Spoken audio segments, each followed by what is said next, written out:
घरोघरी मातीच्या चुली या मालिकेच्या आजच्या भागामध्ये आपण ऐकत आहोत।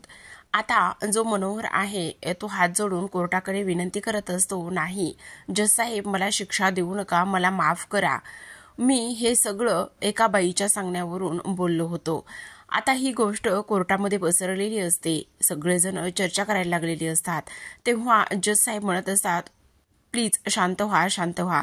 आता इकडे सौमित्र म्हणत असतो, तुम्ही काय म्हणताय, म्हणजे तुम्ही इथे कोर्टामध्ये जी साक्ष दिली होती ती खोटी होती?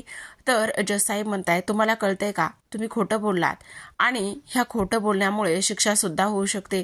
आणि तेव्हा सौमित्र म्हणतो, हे सगळं तुम्ही कोणाच्या सांगण्यावरून केलं? तेव्हा मनोहर म्हणतो, मला एका बाईचा फोन आला होता। काय बाईचा फोन आला होता? कोण बाई होती ती? सॉरी, पण मी त्यांना नाही ओळखते, मला नाही माहिती की त्या कोण होत्या म्हणून। आता इकडे मात्र कोर्टामध्ये पुन्हा चर्चा सुरूच असते। आता इकडे हे सगळं सिद्ध होत असतं, त्यावर लगेच सौमित्र म्हणतो, अच्छा, म्हणजे तुम्हाला एका बाईचा फोन आला होता आणि मग तुम्ही हे सगळं लगेच करायला कसे काय तयार झालात? त्यावर मनोहर म्हणत असतो, त्या बाईनं मला पैसे देऊ केले, ती म्हणाली असं असं बोलायचं आहे कोर्टामध्ये, मी तुला 10,000 रुपये देते। मग मी ते 10,000 रुपये नको म्हणायच्या आधीच त्या बाईनं माझ्या अकाउंटवर ट्रान्सफर केले आणि अकाउंटवर ते पैसे आल्यानंतर शेवटी मला इथे कोर्टामध्ये येऊन खोटं बोलावंच लागलं। आणि तुम्ही त्या बाईला ओळखत नाहीये का? नाही जज साहेब, मी त्या बाईला ओळखत नाही। तेव्हा सौमित्र म्हणत असतो, जज साहेब, तुमच्यासमोर आता सगळ्या गोष्टी आलेल्या आहेत। हा मनोहर इथे पैशामुळे किंवा पैशाच्या लालच्यामुळे इथे खोटं बोललेला आहे। त्याने असं सांगितलेलं आहे, त्या पाण्यामध्ये ढकलून देणारी बाई ही दुसरी कोणी नसून ती जानकी आहे असं सांगितलं होतं। मग हे सगळं कशावरून खरं धरायचं? मग मला आता कोर्टाला एक विनंती करायची आहे की मला कोर्टामध्ये ऐश्वर्याला काही प्रश्न विचारण्याची संधी द्यावी किंवा परवानगी द्यावी। तेवढ्यातच आता धर्माधिकारी उठून उभे राहतात आणि ते म्हणतात, नाही, तुम्ही माझ्या अशिलाला, माझ्या क्लायंटला असे प्रश्न विचारू शकत नाही। तेव्हा सौमित्र म्हणत असतो की असं काय करताय, मी फक्त कोर्टामध्ये इथे ऐश्वर्याला काही विचारपूस करण्यासाठी बोलवतोय, तर तुम्ही लगेच त्यांची बाजू मांडायला तयार आहात, असं का? आणि असं काय करताय की त्यांनी जसं काही गुन्हा आणि आरोप केलाय आणि मी त्यांना प्रश्न विचारू शकत नाही असं तुम्हाला वाटतंय? तुम्ही घाबरताय का धर्माधिकारी?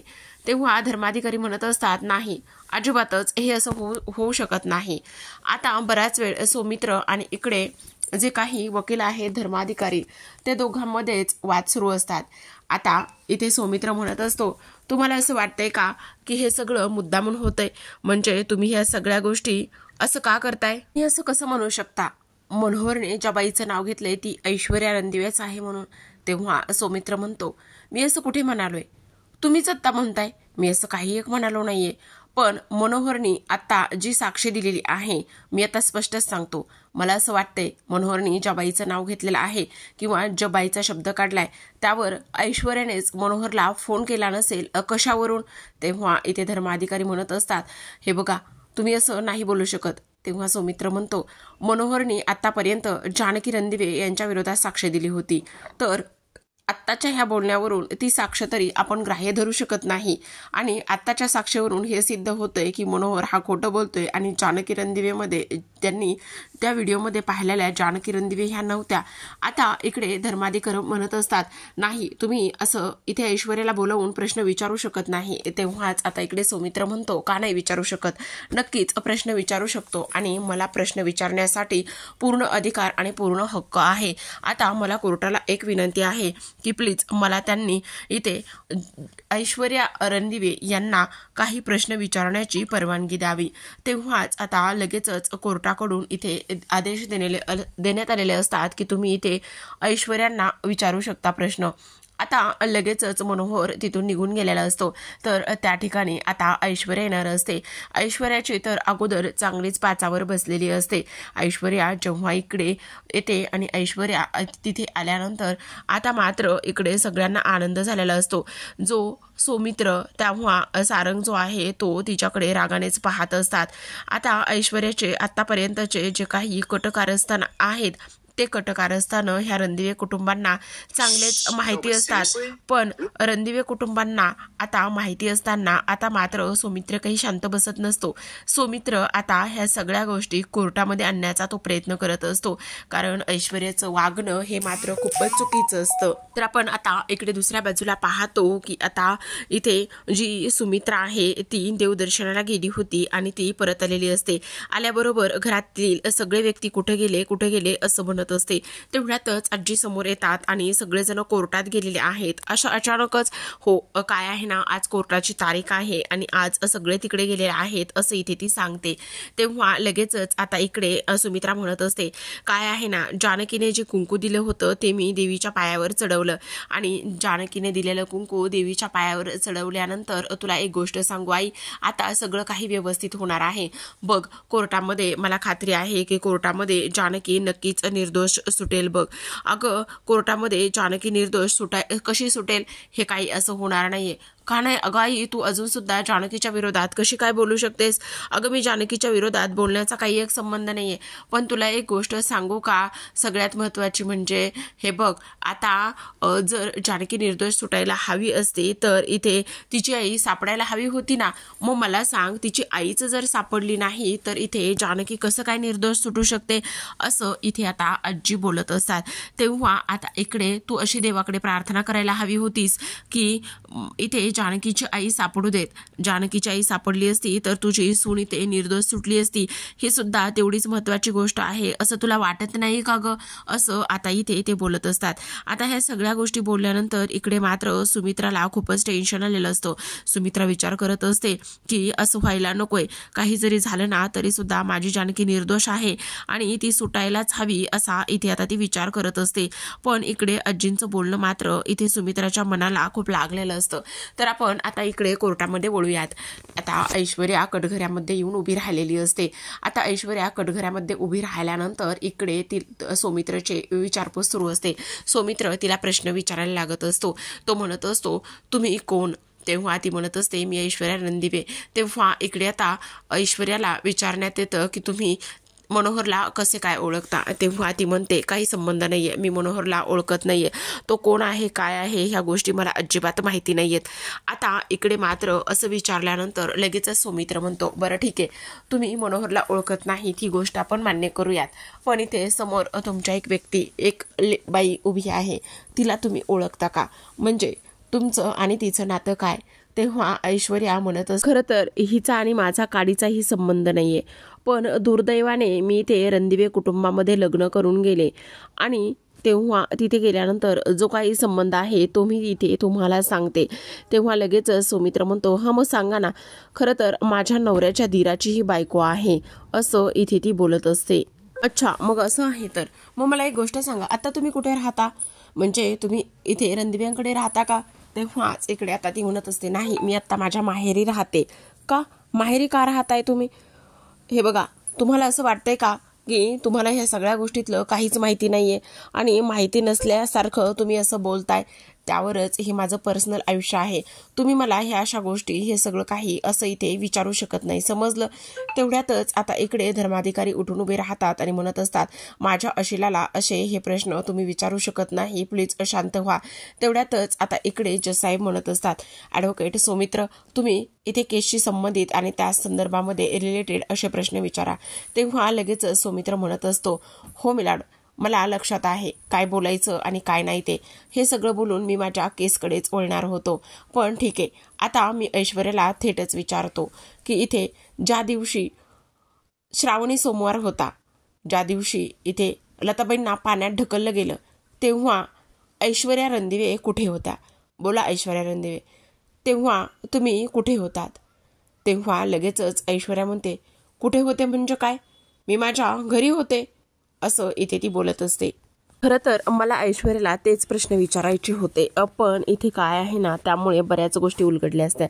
तुम्हाला एक गोष्ट मी आज कोर्टाला सांगू इच्छितो. इथे ऐश्वर्या रणदिवे घरामध्ये लग्न करून आल्या, ते म्हणजेच की माझ्या धाकट्या भावाशी, सारंगशी. पण त्यांना त्यांच्याशी लग्न करायचं नव्हतं, ते लग्न माझ्याशी करायचं होतं आणि योगायोगाने त्या सगळ्या गोष्टी झाल्या. आता तुम्हाला आणखी एक गोष्ट मी इथे सांगतो की ऐश्वर्याने फसवून सारंगशी लग्न केलं. ऐश्वर्याने फसवून सारंगशी लग्न तर केलं आणि त्यानंतर इथे रणदिवे यांची सगळी प्रॉपर्टी स्वतःच्या नावावर करून घेतली. आता इथे बऱ्याच काही गोष्टी झाल्या प्रॉपर्टी मिळवण्यासाठी. इथे जेव्हा तिला कळलं की तिचा नवरा मेलाय, तर गुडघ्याला बाशिंग बांधून ती पुन्हा आणखी रणदिव्याच्या थोरल्या मुलाशी लग्न करायला तयार झाली. तेव्हा एक ना अनेक गोष्टी हिच्या बाबतीत सांगण्यासारख्या आहेत. आणखी एक सगळ्यात महत्त्वाची गोष्ट म्हणजेच की इथे फक्त आणि फक्त सुडाची भावना घेऊन ही या घरामध्ये आली होती, असं इथे ते बोलत असतात. आणि तेवढ्यातच आता इकडे धर्माधिकारी उठतात आणि ते म्हणत असतात, इथे माझ्या अशिलाशी तुम्ही याबद्दल असे प्रश्न विचारू शकत नाही. तुम्ही ह्या कोर्टात आणि केसच्या संदर्भातच प्रश्न विचारा. तेव्हाच आता इकडे सौमित्र म्हणतो, ह्यांचा खरा चेहरा मला चांगला माहिती, कारण मी सुद्धा त्याच घरात राहतो. तर आता धर्माधिकारी म्हणतात, म्हणजे तुम्ही पर्सनली इथे काही तुमचा गोंधळ असेल तर पर्सनल भांडण इथे कोर्टामध्ये खेळणार आहात का, तो वाद इथे घालणार आहात का, असं इथे आता धर्माधिकारी म्हणतात. तेव्हा जज साहेब इथे सौमित्रला सुनावतात आणि म्हणतात, केसशी संबंधित असलेल्या ज्या काही गोष्टी आहेत त्याच तुम्ही इथे बोलाव्यात, असं आता इथे हे सगळं काही सुरू असतं. तर आता इकडे मात्र तो म्हणत असतो की ठीक आहे, आता मी थेट मुद्द्यावरच येतो. म्हणून तो आता इकडे जानकी समोर जातो आणि जानकी समोर गेल्यानंतर इकडे तो जानकीला म्हणत असतो, जानकी रणदिवे, मला तुम्हाला काहीतरी गोष्ट सांगायची, विचारायची. तेव्हा जानकी म्हणत असते, हा बोला. त्यावर लगेचच आता इकडे सौमित्र म्हणत असतो, मला एक गोष्ट सांगा, त्या रात्री जे काही झालेलं आहे ते तुम्ही सविस्तर कोर्टाला सांगाल का? तेव्हा जानकी म्हणत असते, हो नक्कीच, मी तेच कोर्टाला सांगण्याचा प्रयत्न करणार आहे, पण त्याआधी मला काही ऐश्वर्याला प्रश्न विचारायचे आहेत आणि ऐश्वर्याला प्रश्न विचारल्यानंतर मी हे सगळं काही कोर्टाला सांगण्याचा प्रयत्न करेल. आता लगेचच इकडे धर्माधिकारी येतात आणि म्हणतात, इथे वकील असताना तुम्हाला इथे ऐश्वर्याला प्रश्न विचारण्याची काय गरज आहे? तेव्हा जानकी म्हणत असते, हो, प्रश्न विचारण्याची गरज आहे, कारण इथे जज साहेब ह्या सगळ्या गोष्टींचा संबंध माझ्या आईशी जोडला गेलेला आहे. त्यामुळे ऐश्वर्याला मला काही प्रश्न विचारायचे आहेत, प्लीज परवानगी द्यावी. त्यावर जज साहेब म्हणत असतात, नक्कीच, तुम्हाला परवानगी आहे. तेव्हा लगेचच आता जानकी ऐश्वर्याकडे पाहते आणि म्हणत असते, तर इथे आता आम्ही जे ॲडव्होकेट सौमित्रनी विचारलेले प्रश्न आहे त्याची उत्तरं देते आणि तुम्ही मला हे प्रश्नांची उत्तरं आणि ऐश्वर्याला काही प्रश्न विचारण्याची परवानगी दिल्याबद्दल तुमच्या मनापासून धन्यवाद. खरं तर त्या दिवशी मी माझ्या आईला पहिल्यांदा भेटणार होते. अंगणामध्ये मला एक चिठ्ठी मिळाली आणि त्या चिठ्ठीवर असं लिहिलं होतं की त्या मंदिराजवळ येऊन भेट म्हणून मी माझ्या आईला खूप आशेने मंदिराच्या ठिकाणी भेटायला गेले. खरं तर ती चिठ्ठी मला योगायोगानेच मिळाली. ती चिठ्ठी माझ्यापर्यंत पोहोचू नये म्हणून ह्या लोकांनी खूप सारे प्रयत्न केले, पण तरी चिठ्ठी मिळालीच. मी आईला तिथे भेटायला गेले, तर जेव्हा तिथे मी गेले तेव्हा लाल साडीच्या वेशामध्ये माझी आई नव्हती, तर एक माणूस येऊन बसला होता आणि त्या माणसाने मी त्या माझ्यावर हल्ला केला. तेवढ्यातच तिथे माझी आई आली आणि माझ्या आईनं त्या माणसाला हाणून लावलं. आम्ही दोघींनी मिळून त्या माणसाचा चांगलाच खरा चेहरा समोर आणला आणि तो माणूस पळून गेला. तेवढ्यात आता मला तिथे गेल्यावर समजलं की ती माझी आई आहे आणि तेव्हा लगेच मी माझ्या आईच्या पाया पडले, मिठी मारली. एवढ्या वर्षाने माझी आई मला भेटली होती, तो आनंद मला होता. पण जज साहेब, मला तुम्हाला एक गोष्ट सांगायची आहे, ती म्हणजे की मी मंदिरामध्ये असताना आईच्या हातून पोहे खाल्ले. तेव्हा लगेचच ऐश्वर्या समोर असते आणि जानकी म्हणत असते, ते पोहे मला, इथे ऐश्वर्या सुद्धा तिथेच होती आणि ते पोहे ऐश्वर्याने पाठवले होते. आणि तेव्हा ऐश्वर्या म्हणते, माझा काय संबंध आहे? इकडे जानकी म्हणत असते, जज साहेब, मी ते पोहे खाल्ले आणि पोहे खाल्ल्यानंतर मला गाढ झोप लागली, मला गुंगी आली आणि त्या पोहे इथे ऐश्वर्याने पाठवले होते, असं जानकी म्हणते. तेवढ्यातच ऐश्वर्या म्हणत असते, त्या पोह्याचा आणि माझा काय संबंध आहे? मी असं काहीच नाही केलेलं. हे बघ, ते पोहे मी नव्हते दिलेले. तेव्हा आता जानकी म्हणत असते, अगं असं काय करतेस? ते पोहे तूच तर दिले होतेस. तेव्हा इकडे जानकी म्हणते, हे बघ, त्या पोह्यामुळे मी इथे बेशुद्ध झाले आणि ते पोह्यामुळे मी बेशुद्ध झाल्यानंतर तेव्हाच माझ्या आईला इथे किडनॅप करण्यात आलं. आता इकडे जानकी हे सगळं काही बोलत असते, तर ऐश्वर्या म्हणत असते, नाही, मी हे सगळं असं काहीच नाही केलेलं. तुम्ही माझ्यावर असे आरोप ही जानकी काही बोलते. तेव्हा जानकी म्हणते नाही ही खोटं बोलते, ही खोटं बोलूनच आमच्या घरामध्ये शिरली. खरं तर हिने सारंग भाऊजींशी लग्न केलं, पण हिला सारंग भाऊजींशी लग्न करायचं नव्हतं, तर हिला सौमित्रशी लग्न करायचं होतं आणि तरीसुद्धा ही आमच्या घरामध्ये शिरली. हिला फक्त आणि फक्त रणदिवेंना इथे बर्बाद करायचं होतं आणि त्यामुळेच ती इथे रणदिवेंच्या घरामध्ये शिरली. तिने एक ना अनेक गोष्टी आतापर्यंत केलेल्या आहेत जज साहेब. खरं सांगायचं म्हणजे तर आता इथे रणदिवेंची सगळी प्रॉपर्टी बळकावलेली आहे. रणदिवेंची सगळी प्रॉपर्टी बळकावून इथे स्वतःचा नवरा मेल्याचं दुःख इथे तिने बाजूला ठेवलं आणि गुडघ्याला बाशिंग बांधूनच इथे त्याच नवऱ्याच्या मोठ्या भावाशी म्हणजे माझ्या नवऱ्याशी लग्न करायला तयार झाली. अशी ही ऐश्वर्या आहे. आणि सगळ्यात महत्त्वाची गोष्ट तुम्हाला सांगायची आहे, ही एवढी निगरगट्ट आहे ना की काही विचारू नका. ही हे मान्यच करणार नाही की तिने ह्या सगळ्या गोष्टी केल्यात. आम्ही प्लॅन करून पुन्हा तिचंच लग्न सारंगशी लावण्याचा प्रयत्न केला, पण ही बाई ते सुद्धा इथे तिने मान्य केलं नाही. तुम्हाला अजून एक गोष्ट आम्ही सांगतो, ते म्हणजे की इथे ही जी ऐश्वर्या आहे ना, ह्या ऐश्वर्याने आत्तापर्यंत खूप काही कटकारस्थानं केलेल्या आहेत. सगळ्यात महत्त्वाचं कटकारस्थान म्हणजेच की इथे ही फक्त आणि फक्त रणदिवेंना बर्बाद करण्यासाठी आमच्या घरामध्ये घुसली आहे. हिने कसलाच विचार केला नाही. आणि तुम्हाला आणखी एक गोष्ट सांगते, इथे त्या दिवशी माझ्या आईच्या आणि माझ्यामध्ये सुद्धा हीच आली. माझ्या आईला सुद्धा हिनेच गायब केलेला आहे. त्या दिवशी पोह्यामध्ये सुद्धा गुंगीचं औषध हिनेच मिक्स केलं, असं इथे ती बोलत असते. ह्या सगळ्या गोष्टी इथे आता बोलत असताना आपण पाहतो की इकडे लगेचच आता धर्माधिकारी उठतात आणि धर्माधिकारी म्हणत असतात ऑब्जेक्शन. तेव्हा इकडे आता ऑब्जेक्शन ओव्हररूल असं म्हणण्यात येतं. तर इकडे जानकी म्हणत असते नाही, हिनेच पोह्यामध्ये गुंगीचं औषध टाकून इथे मला बेशुद्ध करण्याचा प्रयत्न केला आणि त्यानंतर मला आईला गायब केलं. तेव्हाच ऐश्वर्या म्हणते नाही, मी असं काही नाही केलेलं. त्या दिवशी पोहे नव्हते, तर त्या दिवशी शिराच होता. असं बोलल्यानंतर आता इकडे कोर्टामध्ये हे सिद्ध झालेलं असतं की इथे ऐश्वर्याला माहिती होतं की पोहे नव्हते, शिरा होता म्हणून. तेव्हा जानकी म्हणते ऐश्वर्या तुला कसं माहिती ग, त्या दिवशी पोहे नव्हते तर शिरा होता म्हणून. तेवढ्यात आता लगेचच इकडे जानकी म्हणत असते जज साहेब, ऐश्वर्या बोलते ते अगदी बरोबर आहे. त्या दिवशी पोहे नसून त्या दिवशी शिराच होता आणि हिला कसं माहिती की त्या दिवशी शिरा होता म्हणून. मग मी तुम्हाला एक गोष्ट सांगते, त्या दिवशी शिराच होता.